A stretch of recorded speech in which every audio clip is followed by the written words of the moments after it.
Have a nice day, children. Today, our lesson is public sector and private sector from Economics Unit 2. Let's see about the introduction. India was basically an agrarian economy with a weak industrial base at the time of independence. There were high level of poverty, illiteracy, and unemployment in the country. India experienced very poor economic and social overheads. It is principally for these reasons that the state had to play an extensive role in developing the country. Hence, India conceived to have the Indian economy on socialist lines. The economic growth may be sustained at a maximum rate if private sector and public sector join hands. India followed a mixed economic system that it is operated both by private and public enterprises. Public sector portion of economic sector that is controlled by state, national or local governments. Main intention was to provide goods and services to all citizens. The objectives of public sector: to promote rapid economic development through creation and expansion of infrastructure, to generate financial resources for development, to promote a redistribution of income and wealth, to create employment opportunities, to promote balanced regional growth, to encourage the development of small scale and ancillary industries, and to accelerate export promotion and import substitution. Organs of public sector: administration by a government department. It is very common almost in all countries. The joint sector companies, governed by a company law and controlled by the government as a principal major shareholders. Public corporation: this type of organization is the establishment of public corporation by the state of the parliament of legislature. Classification of industries: the public sector in India owes its origin in the 1956 Industrial Policy Resolution of the Government of India. This 1956 resolution classified industries into three categories: the industries which would be exclusively owned by the state or referred to as Schedule A; the industries in which the private sector could supplement the efforts of the state sector, with the state taking the sole responsibility for starting new units which are specific in Schedule B. The remaining industries which were in the private sector are mentioned in Schedule C. Public sector enterprises must supply essential infrastructure for economic development, which are known as primary public utilities. Public sector enterprises also to have control of the commanding heights of the economy. They are to play an entrepreneurial role, which is in other words called capital intensive industries. Public sector enterprises under government monopoly, which includes telecommunication equipment. Public sector enterprises which are exclusively meant for high technology industries. Consumer oriented public sector undertakings: public sector enterprise which is set up in order to take over the sick private units. Public sector enterprises which are set up as trade corporation. Public sector enterprises which serves as a consultancy and engineering service, etc. NITI, Ayog, National Institution for Transforming India. NITI Ayog replaced 65 years old Planning Commission. Planning Commission has power to allocate funds to ministries and states. This function will be in what? Finance Ministry. NITI Ayog was formed on January 1st, 2015. Socioeconomic development: this is the process of social and economic development in a society. This is measured with the indicators such as GDP, life expectancy, literacy, and levels of employment. The new think tank is Niti Aayog can form a suitable platform in integrating the social sector initiatives of the center, state, and local bodies. Indicators of socio-economic development.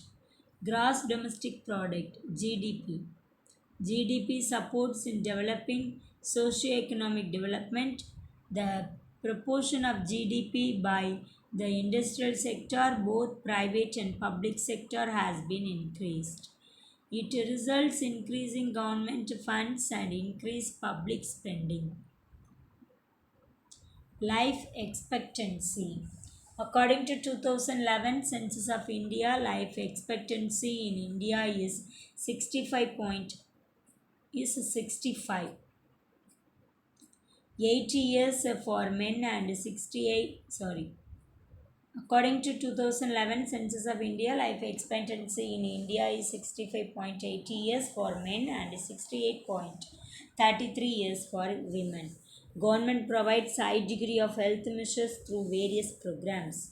The government announced in the Union Budget 2018-19 the National Health Protection Scheme (NHPS) to serve poor and vulnerable families. Literacy. Educational skill plays a vital role in the socio-economic development. Sarva Shiksha Abhiyan, that is SSA, is Government of India's flagship program. It is implemented for making free and compulsory education to the children of 6 to 14 years with life skills. The government also introduced RMSA, Smart Class, e-learning, free computer skill classes, and eco-friendly studying environment, Digital India, for increasing the level of quality in education. Employment. There is a clear shift in employment to secondary and tertiary sector from the primary sector. A growing number of people moved to urban areas in search of employment. It increased urban population, hence government started the Smart City scheme, which provides the city with many facilities like hospitals, schools, housing facilities, and shopping centers.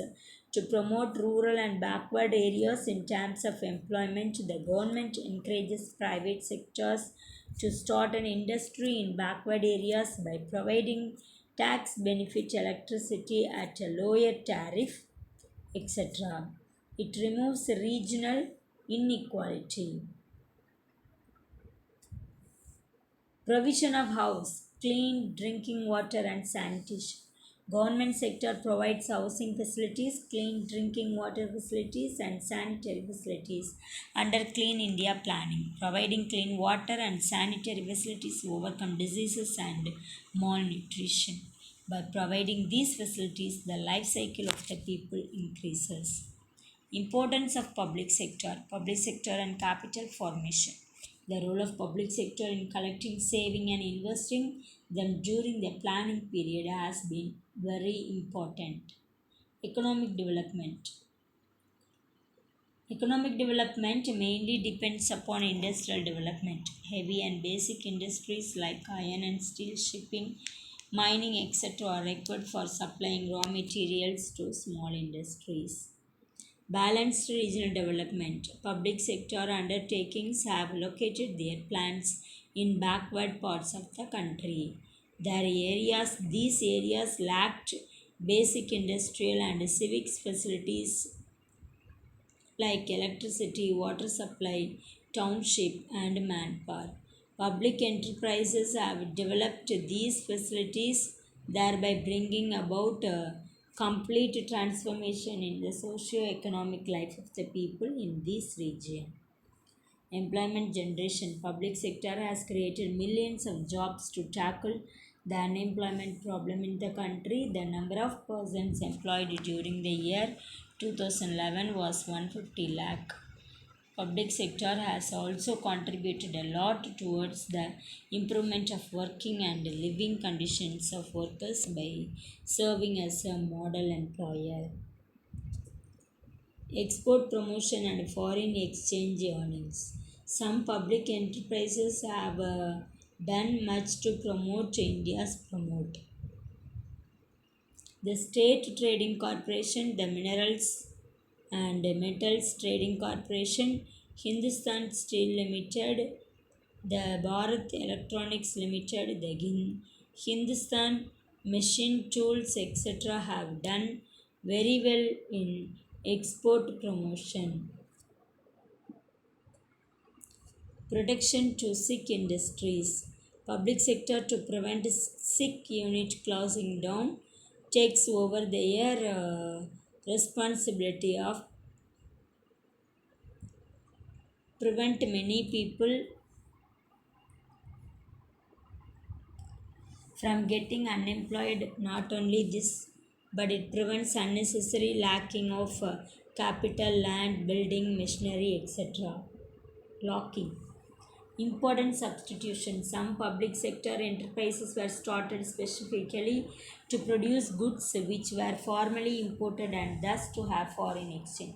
The Oil and Natural Gas Commission, the Indian Oil Corporation Limited, the Bharat Electronic Limited, etc., have saved foreign exchange by way of import substitution.